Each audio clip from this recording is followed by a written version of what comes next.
Chapter 8. Familiar and Unfamiliar. There's a flash of panic in my chest, and I try to breathe evenly. Spells are never pleasant, and my master has every right to do anything with my body that he wants. Still, never before has a master talked about undoing another's work.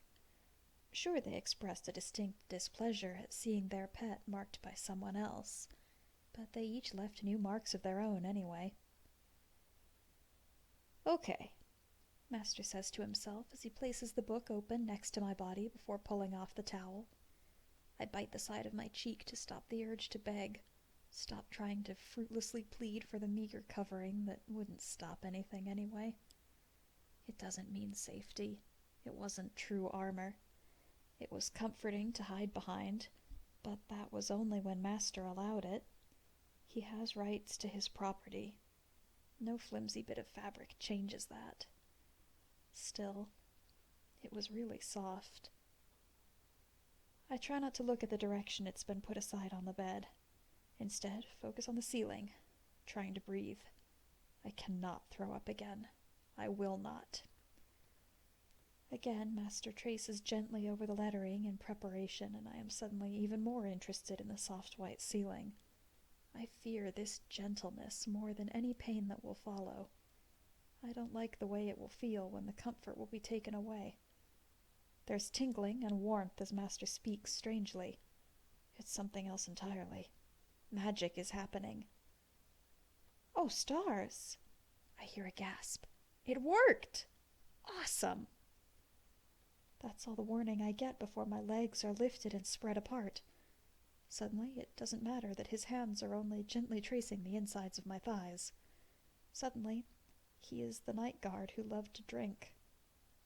My mind is a blind panic, but physically I do nothing. I don't like how familiar this sensation is. It terrifies me, chilling me to the core of my being. I don't thrash or scream like my mind tells me I should. I am quiet and pliant and willing like a good pet. Like a pet who has finally learned his fucking lesson from the guards. Like a pet who will make his master happy. Tears prickle at the corners of my eyes, but I cannot let them fall. No, not now. They healed up perfectly. You did great. It's all I can do to stare at the ceiling and nod along to his statements. I was a good boy. I did a good job. I made my master happy. I'll go get some food now, he says quieter, rubbing lightly at my hip. Maybe he picked up on my depleted energy. And some ointment and bandages, okay? There's a reason we don't always use magic, I promise. It's just like your feet. He speaks softly and quietly, like he would to a child. If all the physical damage is instantly repaired, then your body could go into shock trying to compensate. When there is time to go slow and do this all naturally, it's always for the best. Just because magic can do some great things doesn't mean it's always the best solution. Though, obviously, sometimes you don't always get the opportunity to wait for healing. Adrenaline and the unyielding will to keep going is supposed to kick in. He folds the towel back over me and I shudder. It's an entirely involuntary reaction, but I wonder if Master will be displeased that his touch isn't being received well. My tail turns tighter against my leg. Have I made another mistake? Will Master still feed me? I'm utterly worthless to him. Too bony to be a proper bedmate, too stupid to be a good study companion, too fucking jumpy to receive his kind hands. Just wait right here, okay? He waits for a few moments before he leaves, and it registers too late that he was waiting for a response on my part. I curl onto my side, legs tangling with the softest towel I've ever been allowed to touch. My body has decided for me that now is the time to cry. My chest aches with the force of my sobbing. Stars, why do I always have to be so stupid, so useless, so utterly incompetent? My face is hot and sticky, and I rub furiously at it with the towel underneath me. My eyes will be red and puffy when my master returns, no matter what I do. I was always an ugly crier. Many others had said so. There will be no way for me to hide my shame from this master. It seems appropriate that my breakdown would continue from there. My tail coils and uncoils unconsciously, a nervous tick left from when I was a child. Blue? My whole body jerks. How long have I been sitting here feeling sorry for myself? Master, My voice is cracked, my throat still tight from my episode. What happened, Blue? I shake my head, not willing to trust my voice again.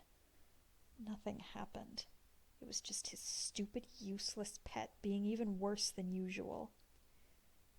He sets a tray on the bed, and I have to swallow to hide the way I'm drooling at the scent of hearty chicken stock soup. My excitement greatly diminishes as I realize there is no bowl of gray nutrient paste or kibble bites for me. There isn't even a second bowl where it could be hidden. Suddenly I want to cry again. I know it is my master's choice entirely how I am trained and cared for, but he had promised me food, and he'd seemed so sincere in his offer. Food for compliance with whatever he was going to do with my body anyway. I should have known it was too good. There's a sting in my chest reminding me that promises made to objects and animals don't really hold much weight.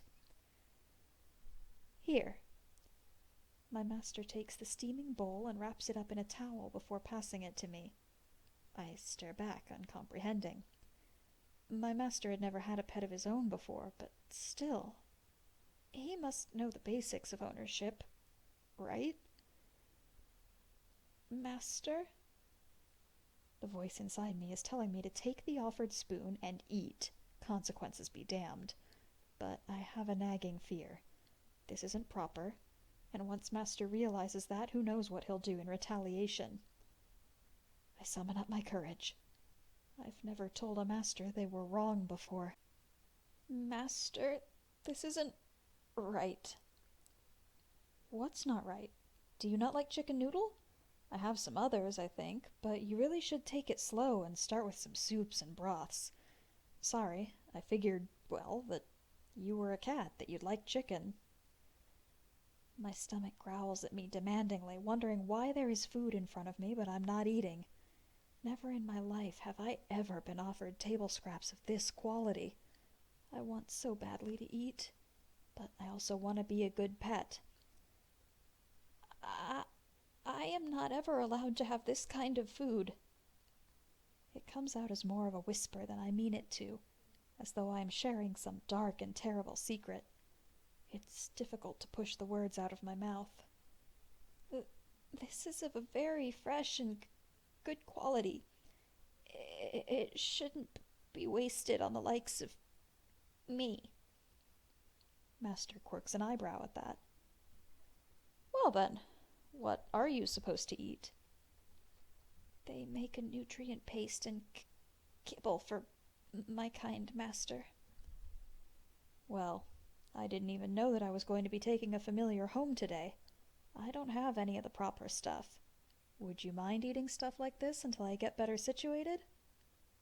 Oh, stars. I could only dream of a master coming to that conclusion. Yes, Master, if you'll allow it. He waves his hand, non-officially. Yeah, you have my permission and whatever. Just eat. It doesn't take much more than that to get me to bite into a spoonful of that hot, savory, rich soup. The noodles are soft, and I let myself get lost in the taste of this food that I may have seen from afar, or served, but never tasted until now. The warmth of the meal curls inside me. I can't honestly remember the last time I had hot food.